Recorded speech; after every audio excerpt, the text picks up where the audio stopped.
Ladies and gentlemen, prepare for a fun conversation with a very special guest and someone I'm proud to call a friend. Welcome, Elon Musk.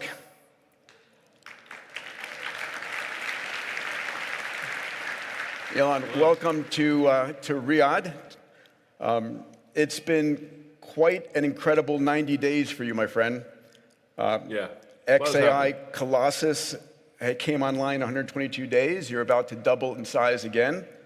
The extraordinary success of the fifth mission of Starship and the booster capture, amazing. The launch of Cybercab, Starlink helping in disaster relief, progress with Optimus, the second Neuralink human patient, new record users on X.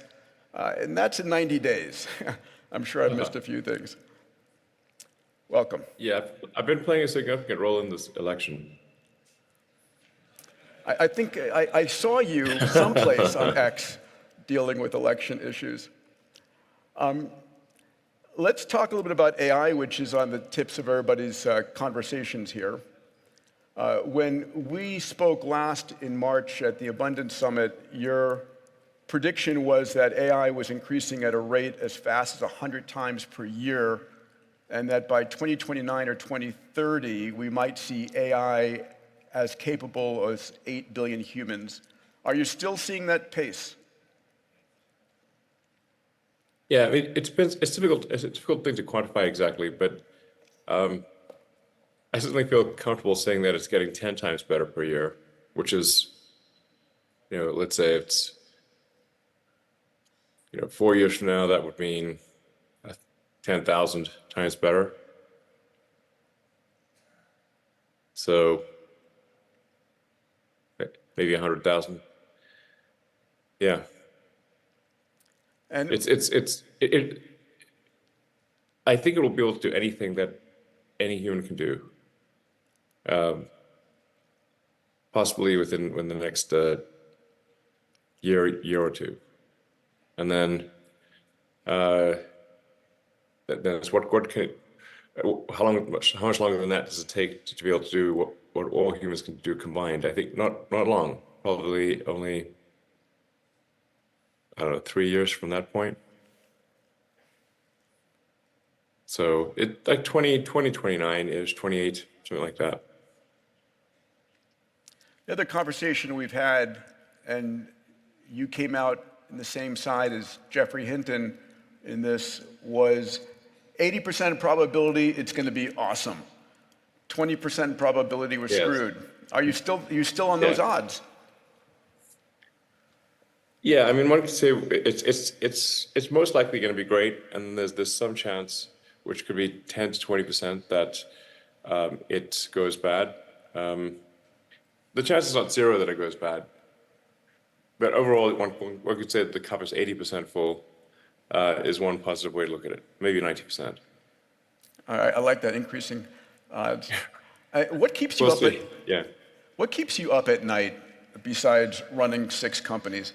Well, waking up early to participate in talks like this one. I felt very guilty asking you to do this, but thank you for joining us nonetheless. But in terms of worried about the future,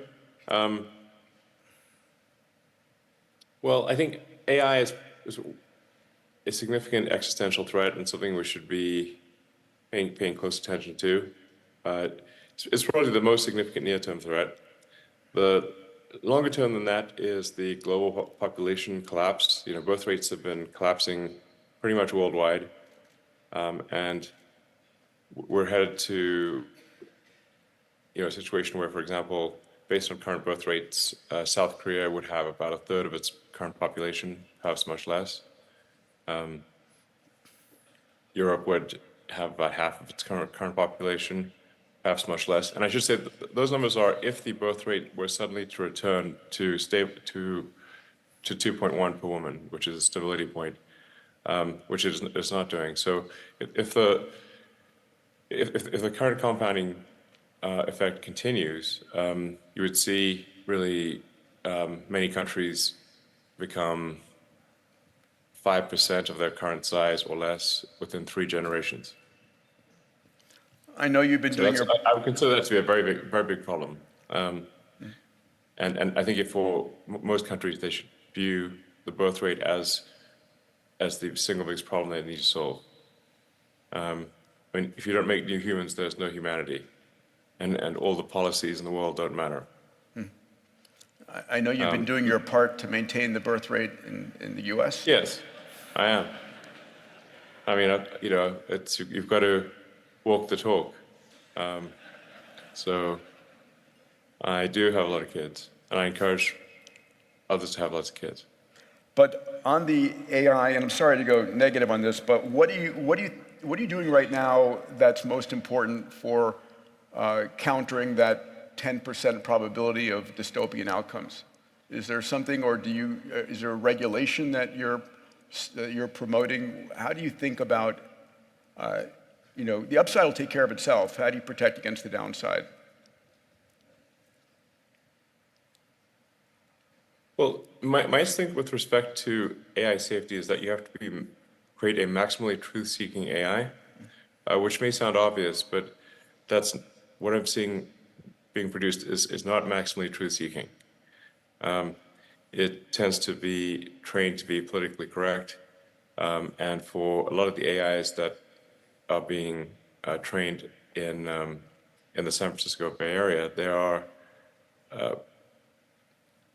they have taken on the philosophy of the people around them, which kind of makes sense. So, you have sort of a woke, nihilistic, in my opinion, philosophy that is being built into these AIs, and they're being taught to say crazy things in some cases that are very troubling. Like when Google Gemini came out, people asked whether it is which is worse, misgendering Caitlyn Jenner or global thermonuclear war, and it said misgendering Caitlyn Jenner, which is obviously a problem because we'd all die in global thermonuclear war. And so if you have an AI that's programmed for things like that, it could conclude that the best way to ensure that nobody is misgendered is to annihilate all humans, thus making the probability of a future misgendering zero. That's highly problematic. So you really want to have a maximally truth-seeking AI, and I can't emphasize that enough. That's incredibly important. And obviously build an AI that loves humanity, and I think So I'm a little concerned. That's why I created XAI, which is to have an AI that is maximally truth-seeking, that aspirationally does love humanity, and will seek the best interests of humanity going forward. You just tweeted that you're doubling the size of the Colossus cluster. Yeah. What are your thoughts? We already have with XAI the most powerful training cluster in the world, and we're about to double it. Energy is a point of conversation here. How concerned are you about providing sufficient energy for the growing hungry clusters globally? Yeah, I think things are currently chip limited, or they're not quite chip limited. They're getting to the point where they're limited by voltage transformers and installation, and they will become limited by energy. So there will be a tremendous amount of energy that's needed for digital intelligence and also for electrification of transport. So those two things are a big deal. We're going to need a lot of energy. The long term, almost all the energy that we will get is going to come from the sun. So one way to look at civilization is progress on the Kardashev scale. We're just barely getting to one. Well, we're far from half. getting. I think we might be close. I'm not. It's not clear to me we're above 1% on the Kardashev scale 1. because Kardashev scale 1 means you've harnessed all the power of the planet. I think we've probably harnessed less than 1% of the power of Earth. Now, Kardashev scale 2 is you've harnessed all the power of your sun. The sun is overwhelmingly the largest source of energy in the solar system. Everything else is maybe amounts to about a trillionth of the energy in the solar system compared to the sun. Safely less than a trillionth of all the energy is non-sun in our solar system. Yeah, we're using 1/8,000th of the sun's energy hits the surface of the Earth. Just that hits the surface of the Earth. Yeah. Yes. And the percentage of the sun's energy that hits the surface of the Earth is less than a trillionth of the energy that the sun produces. So almost all energy long term will be solar. It rounds up to 100%. So it rounds up to 100%. That's how much of the energy in the future will be solar. When you view things from a Kardashev standpoint. You know, Elon, we have a number of national leaders, corporate financial leaders from the Middle East here. What's your advice to decision makers here in the room that don't want to miss the AI transformation, that will be part of the leadership of that AI transformation?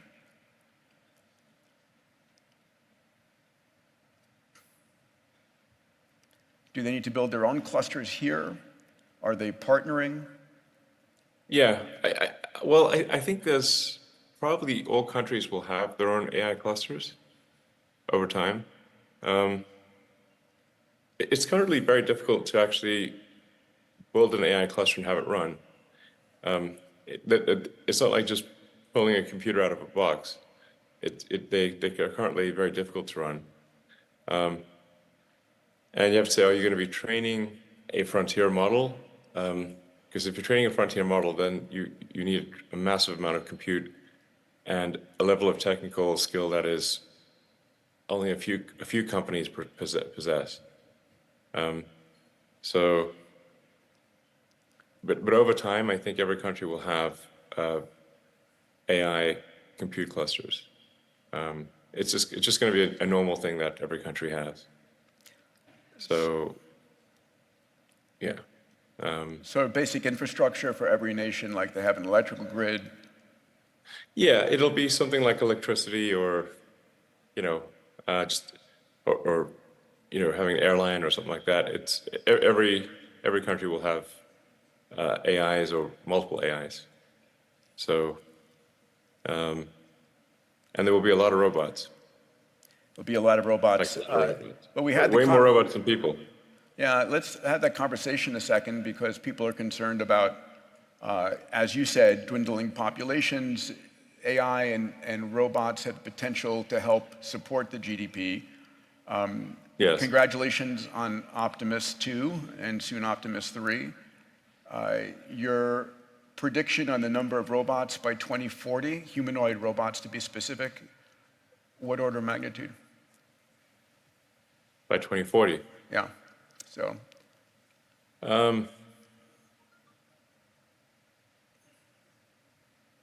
I think if you say like 2040, probably there are more humanoid robots than there are people. So on the order of 10 billion, yeah. Yes. And your price point on these humanoid robots? You're pretty good on pricing. Sometimes you're off on timing. Yeah, I'm often optimistic on timing, but although the press will report when I'm late, but not when I'm early. For example, our Shanghai factory, we thought it would take about 1.5 years, and we did it in 11 months. Our Nevada factory, we thought 2 years, we did it in 18 months. Or the Colossus cluster. Texas factory, 2 years, we did it in 14 months. So I've been early actually many times. It's just not reported. So when I make a prediction, I try to say what is the 50th percentile likely, which means that half the time I should be wrong. So I'm not sandbagging essentially.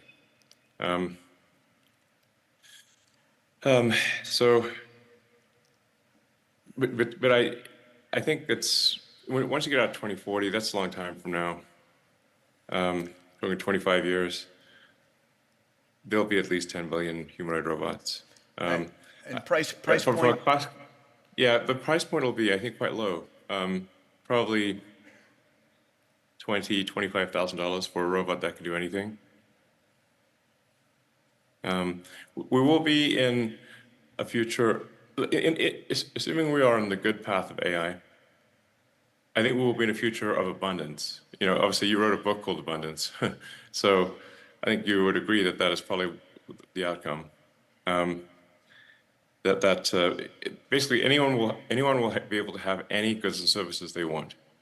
The actual marginal cost of goods and services will be extremely low in the future.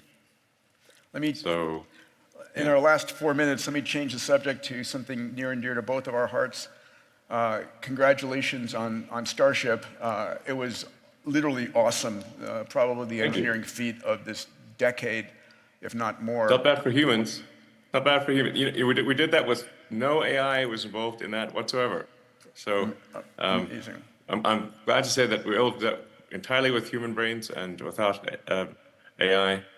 I think in the future the AI might look at that and say, not bad for a bunch of monkeys.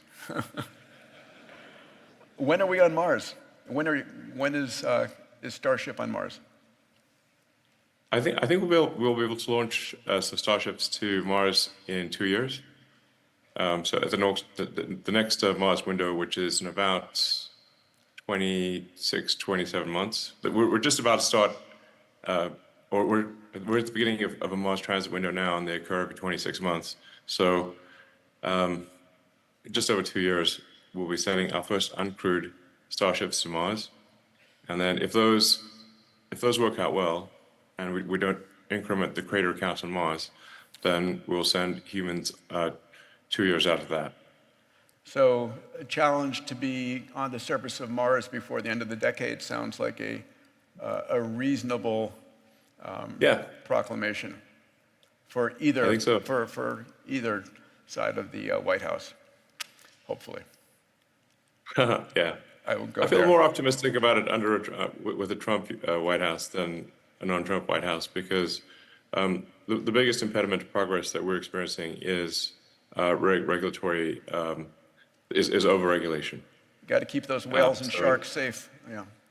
Yeah, exactly. It just takes us.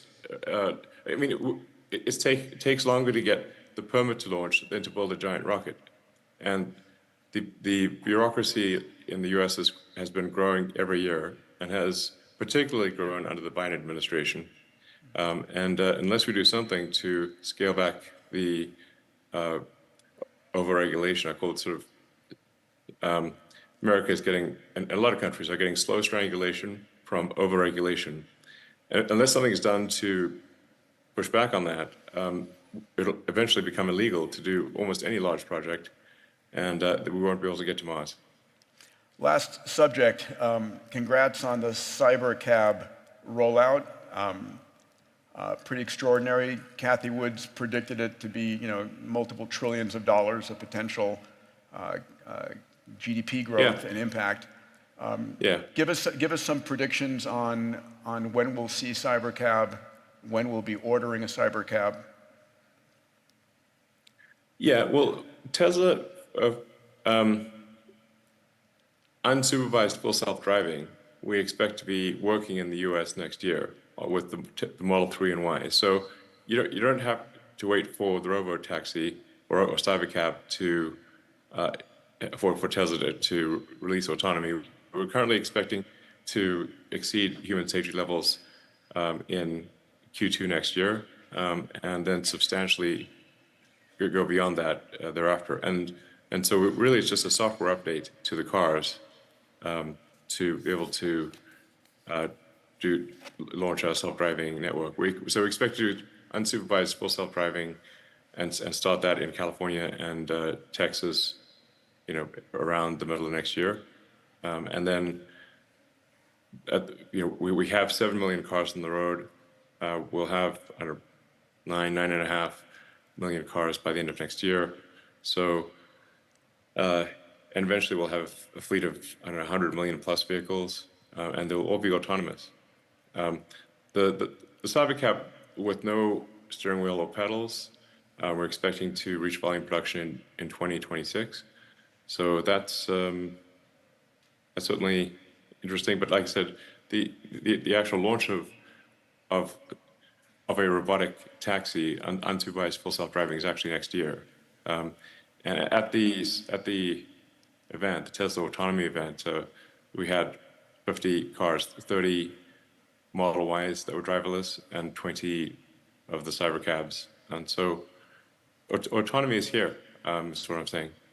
And yeah, and all cars will drive themselves. This is a no-brainer.